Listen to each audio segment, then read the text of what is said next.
जैसे हमने एक बार कथा में आपको वर्णन किया था, शायद आप लोगों ने सुना है कि नहीं सुना, जिनने सुना होगा वो बोल देंगे। एक बार हमने कथा में कहा था कि तुम्हारे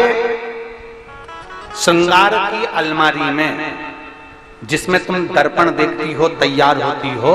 नारी श्रृंगार की अलमारी में मांग भरने की कितनी भी पेंसिल रख ले, वो मांग भरने का कितना, वो नई नई डिजाइन की पेंसिल आती है जिससे वो ऐसी घिस लेती है तो मांग भरा जाता है। पर मांग भरने के लिए तुम भले मांग भरो चाहे मत भरो, पर अपने उस अलमारी में एक लकड़ी का गोल चौकोर, कैसा भी लंबा गोल चौकोर कैसा भी सिंदूर रखने का सिंदूरा अपनी अलमारी में जरूर होना चाहिए। हमने कथा में,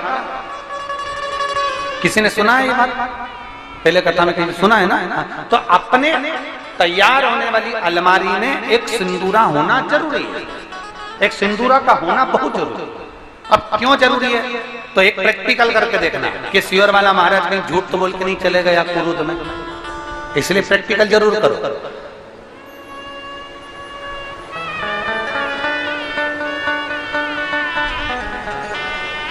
जहां पति पत्नी में आपस में झगड़ा हो रहा हो, बहुत क्लेश रहता हो, बहुत ज्यादा, दोनों एक दूसरे का मुंह देखना पसंद ना करते, दोनों एक दूसरे के सामने ना आए, इतना क्रोध जिस पति पत्नी के आपस में रहता हो, अगर पत्नी एक सिंदूरा अगर शंकर जी के मंदिर से पार्वती जी को टच कर कर, पार्वती जी का स्पर्श कराकर सिंदूर उसमें भरकर उस सिंदूरे को अगर अपनी अलमारी में रख लेती है, जहां तैयार होती है उस अलमारी में रख ले, और भले वो मांग में लगा रही कि ना लगा रही, थोड़ा बहुत भी लगाया तो ठीक है, ना लगाए तो अलमारी में अगर रख भी ले, 20-22 दिन के अंदर हमको पत्र लिखकर बताना कि उसकी लड़ाई झगड़ा कम हुआ कि नहीं हुआ, उसका आपस में मेल बढ़ा कि नहीं। उस सिंदूरे का इतना महत्व, उस सिंदूरे का इतना महत्व है कि वो सिंदूरा प्रेम को आकर्षित करता है। और गौरी शंकर शिव महापुराण की कथा चल रही है, जरा ध्यान दीजिए। गौरी शंकर शिव पुराण का आप लोगों का स्मरण है। पार्वती जी गौरी हैं, शिव शंकर के साथ विराजमान, ध्यान दें। कहते हैं जब मेरे देव अधिदेव महादेव और माता पार्वती दोनों प्रसन्न चित्त में होते हैं, दोनों प्रसन्न में होते हैं, तब कहते हैं जैसे गंगा शंकर की जटा से बहती है,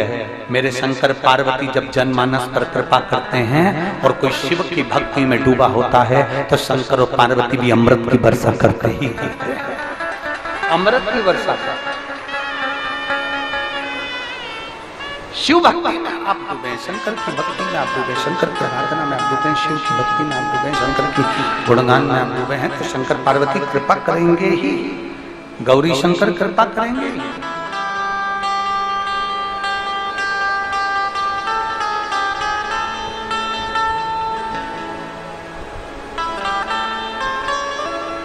बासी के राजा और रानी भस्म का शिवलिंग बनाते हैं, उसकी पूजन करते हैं, सबका अपना अपना नियम है पूजन करने। गौरानी भरती है, मांग में सिंदूरा लेते हैं, उसका प्रतिदिन का नियम था, मांग में सिंदूरा लेने का प्रतिदिन का नियम। एक बार बासी के राजा वन में भ्रमण करने के लिए और मृगा करने के लिए बासी के जब राजा गए, और मृगा करने के लिए जैसे गए, बासी के जब राजा गए और मृगा करने के लिए जैसे गए, उनको शेरों ने, जंगल के राजा शेर ने उसको घेर लिया, चारों तरफ से शेर ने उसको खाने के लिए आक्रमण किया।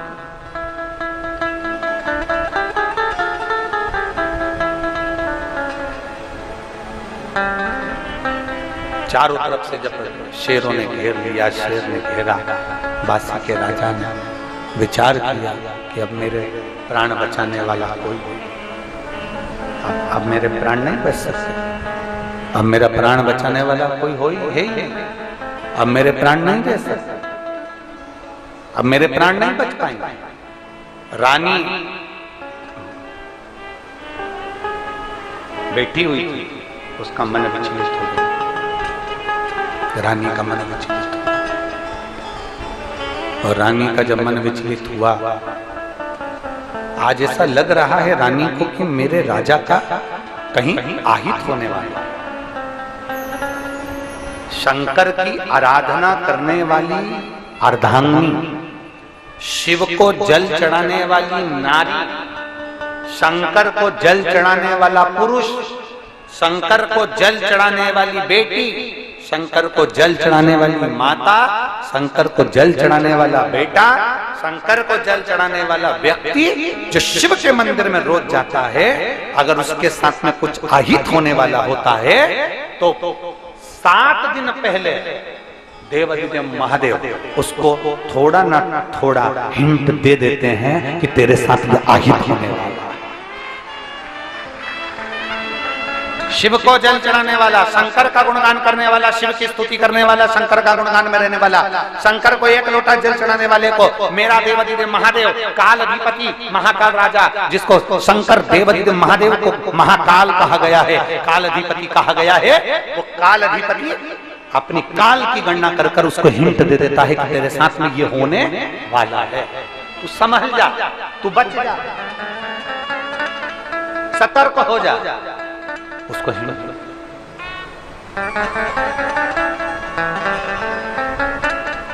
कोई जैसे बासी का राजा जंगल में जैसे ही फंसा, बासी का राजा जैसे जंगल में फंसा, चारों तरफ से शेरों ने जैसे घेर लिया, तो उसकी धर्म पत्नी को मन में बेचैनी हो गई।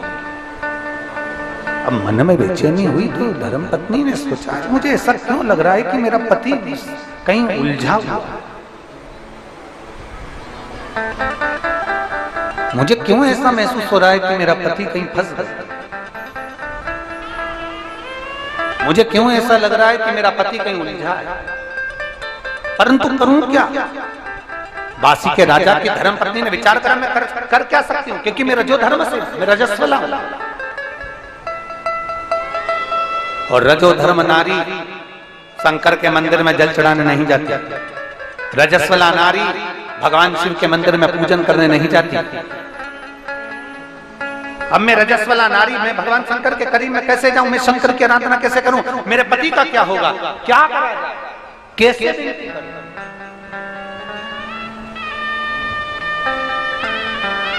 कैसे भी नहीं करूं, कैसे निवेदन करूं।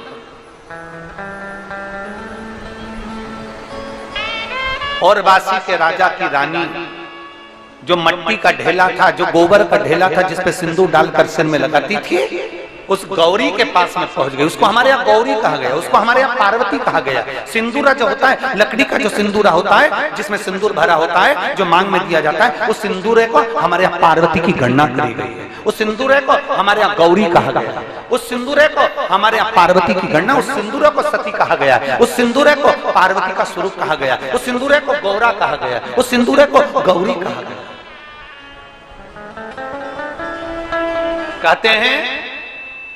64 योगनियों में जो बल होता है, 64 योगनियों में जो बल होता है, वो बल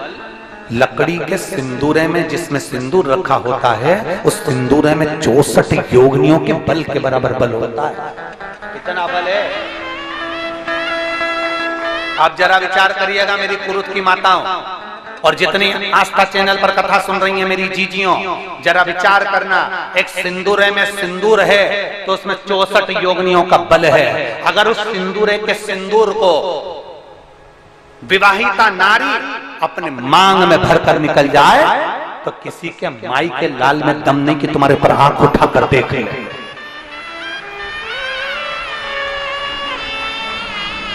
मांग में सिंदूर भरी हुई नारी को कोई पुरुष आंख उठाकर नहीं देख सकता। वो तो तुम्हारे गले का मंगलसूत्र नहीं दिखता, तुम्हारी मांग का सिंदूर नहीं दिखता, तुम्हारे पांव की बिछुड़ी नहीं दिखती, तुम्हारे हाथ की चूड़ी नहीं दिखती, तो कोई पुरुष तुम्हें भी गलत समझ लेता है। पर जिस नारी के मस्तक पर सिंदूरा चढ़ा होता है, जिस नारी के मांग में सिंदूर भरा होता है, उस नारी को कोई साधारण पुरुष आंख उठाकर देख ले, उसमें दम चाहिए, क्योंकि 64 योगनियों का बल उसकी मांग में भरा हुआ होता है। दम चाहिए, सामर्थ्य चाहिए। आजकल की माताओं को तो सिंदूर लगाने में शर्म आता है, पर किसी कुरूद से भी छोटे गांव में जाकर देखना, छत्तीसगढ़ के छोटे से छोटे गांव में जाकर देखना, उत्तर प्रदेश के छोटे से छोटे गांव में जाकर देखना, बिहार के एक छोटे से छोटे गांव में जाकर देखना, मध्य प्रदेश के छोटे से छोटे गांव में जाकर देखिए, गुजरात के एक छोटे से छोटे गांव में जाकर देखिए, झारखंड के एक छोटे से छोटे गांव में जाकर देखिए, वहां की छोटे से छोटे गांव की माताएं अगर काम करने तगाड़ी उठाने भी जाती हैं, मेहनत करने भी जाती हैं, तो मांग में सिंदूर भर कर जाती है। मांग में सिंदूर भरा होता है, उनकी मांग में सिंदूर भरा,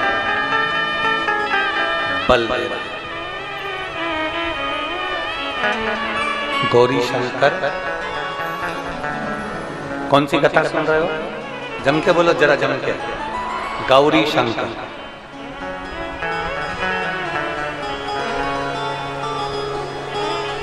सात दिन की कथा में तुम्हें यह महसूस हो जाना चाहिए